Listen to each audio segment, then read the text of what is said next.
வணக்கம். இப்போ இந்த வீடியோ ப்ரெசன்டேஷனில் நம்ம Mcx Crude oil மார்க்கெட்டில் இன்றைக்கி எப்படி ட்ரேட் பண்ணலாம் அப்படின்றத பற்றி பார்க்குறதுக்கு முன்னாடி இந்த மார்க்கெட்டில் என்ன நடந்ததுன்னு பார்க்கலாம்.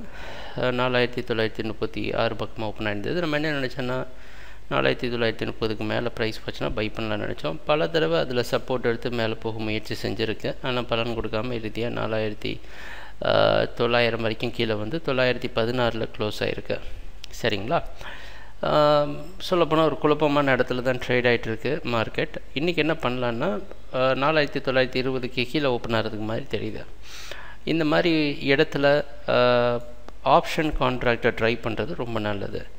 முதல்ல என்ன செய்யலான்னா புட் ஆப்ஷனை பை பண்ணலாம். அதாவது நம்ம எதிர்பார்ப்பு செல்லிங்க்கு சாதகமாக இருக்கிற மாதிரி 4930க்கு மேலே தொடர்ந்து நின்றுட்டு இருந்தாலும் 4960 உடச்சிட்டு மேலே போனாலும் நம்ம என்ன செய்யலான்னா கால் ஆப்ஷனை கால் ஆப்ஷனை பை பண்ணி நியூட்ரலைஸ் பண்ணலாம். அப்படி இல்லைன்னா புட் ஆப்ஷனை கட் பண்ணிவிட்டு கால் ஆப்ஷன் பை பண்ணலாம். அப்படி இல்லைன்னா 2 லாட் கால் ஆப்ஷனாக பை பண்ணலாம். இந்த மாதிரி பல விஷயங்கள் ஆப்ஷன் டெரிவேட்டிவில் உங்களால் செய்ய முடியும்.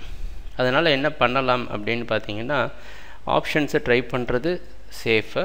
அப்படி இல்லை அப்படின்னு நினச்சிங்கன்னா முதல்ல செல் பண்ணிவிட்டு 4940க்கு மேலே போயிடுச்சுன்னா பை ரிவர்ஸ், அதாவது பையோடு சேர்த்து ரிவர்ஸ் பண்ணி 4890 ஸ்டாப் லாஸ் வச்சு ட்ரேட் பண்ணணும். ட்ரேடிங் நடக்கிறப்போ பார்ப்போம் என்னென்ன மாற்றங்கள் வருதுன்னு. எங்கள் வீடியோ ப்ரெசன்டேஷனை தொடர்ந்து பார்த்துட்டு இருந்ததுக்கு நன்றி, மகிழ்ச்சி, வணக்கம்.